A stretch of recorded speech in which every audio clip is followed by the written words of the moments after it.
بسم اللہ الرحمن الرحیم۔ السلام علیکم محترم سامعین، آج کی ویڈیو میں ہم آپ کو حضرت آدم علیہ السلام کا واقعہ سنائیں گے۔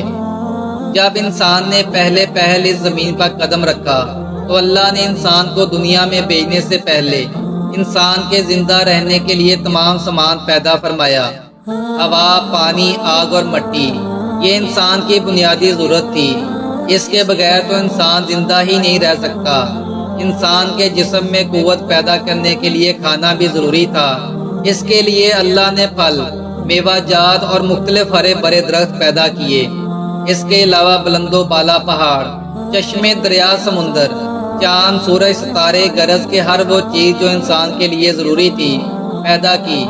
ان سب چیزوں کے علاوہ انسان کے آرام اور سہولت کے لیے اور چیزوں کی بھی ضرورت تھی، وہ بھی پیدا فرمائی۔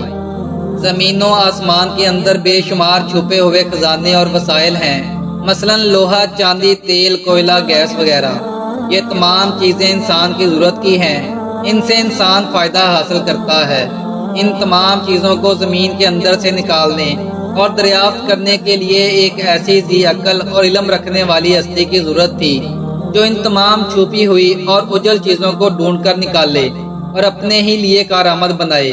یہی ہستی جسے انسان کہا جاتا ہے۔ انسان کو اللہ نے عقل اور سوچنے سمجھنے کی صلاحیت عطا کی، پھر دنیا میں بھیجا۔ سب سے پہلے انسان حضرت آدم علیہ السلام تھے۔ انسان کی نسل حضرت آدم علیہ السلام سے چلی اور تمام انسان حضرت آدم علیہ السلام کی اولاد ہیں۔ اللہ تعالیٰ نے حضرت آدم علیہ السلام کو پیدا کرنے کے لیے ارادہ ظاہر کیا اور فرشتوں سے کہا، میں زمین پر اپنا خلیفہ بنانے والا ہوں۔ اس پر فرشتوں نے اعتراض کیا اور کہا، کیا آپ زمین پر انسان کو پیدا کرنے والے ہیں؟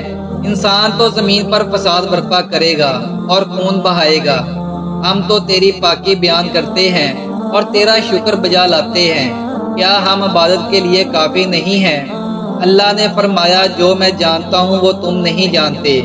پھر اللہ نے خود اپنے ہاتھوں سے حضرت آدم علیہ السلام کا پتلا بنایا، پھر اسے سنوارا اور اسے مناسب شکل دی۔ اس کے جسم کا ہر حصہ خوبصورتی کے ساتھ بنایا۔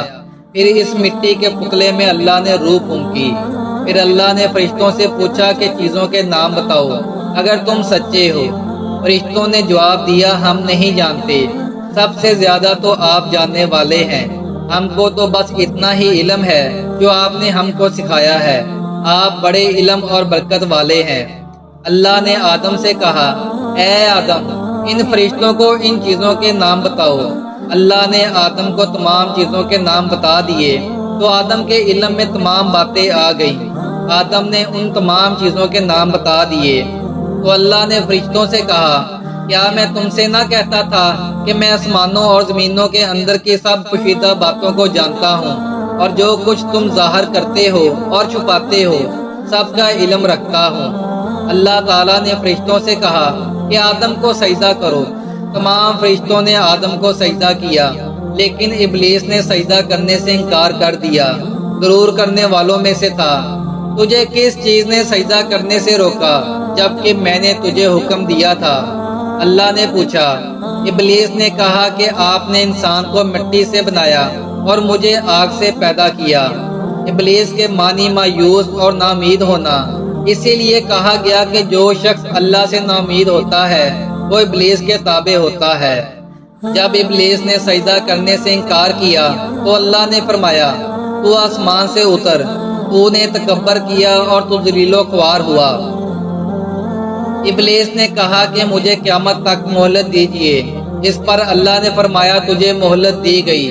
ابلیس نے کہا، میں تیرے بندوں کو گمراہ کروں گا اور ہر طرف سے ان کو گھیرے میں رکھوں گا، وہ تیرا شکر بھی نہیں کریں گے۔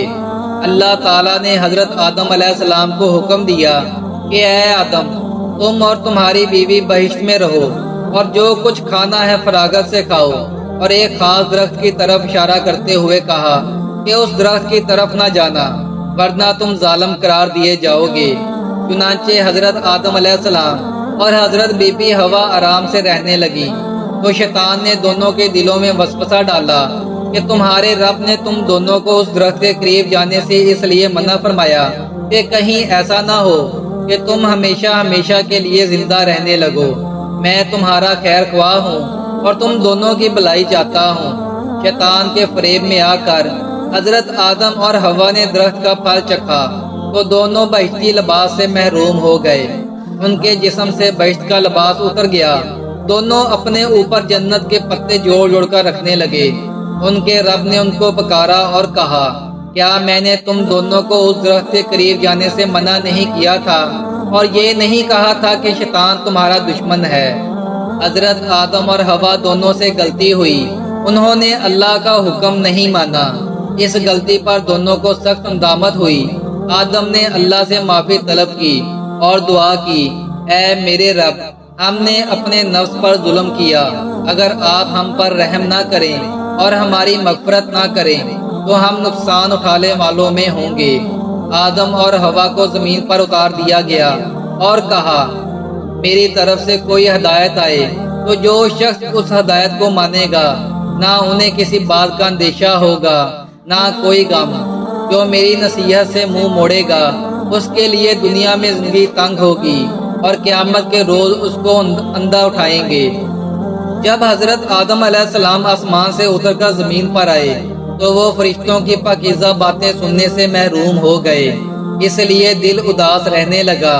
آپ نے اللہ سے دعا کی اور عرض کیا کہ میں تو فرشتوں کی صحبت سے محروم ہو گیا۔ اس پر اللہ نے فرمایا، آپ مکہ معظمہ جائیں، وہاں میرا گھر تعمیر کریں، اس کا طواف کریں اور نماز پڑھیں۔ چنانچہ آپ علیہ السلام جبرائیل امین کے ساتھ مکہ معظمہ گئے، وہاں کعبہ کی بنیاد رکھی، نماز پڑھی اور طواف کیا۔ حضرت آدم علیہ السلام کے واقعہ سے ہمیں سبق ملتا ہے کہ جس کام کو اللہ نے کرنے سے منع فرمایا وہ نہ کریں، جو کام کرنے کا حکم دیا ہے وہی کریں، یہی عبادت ہے۔ عبادت نیکی ہے، نیکی عبادت ہے۔ امید کرتا ہوں آپ کو ہماری ویڈیو پسند آئی ہوگی۔ ویڈیو پسند آنے کی صورت میں ویڈیو کو لائک اور چینل کو سبسکرائب ضرور کریں۔ اگلی ویڈیو تک کے لیے ہمیں اجازت دیں۔ اللہ حافظ۔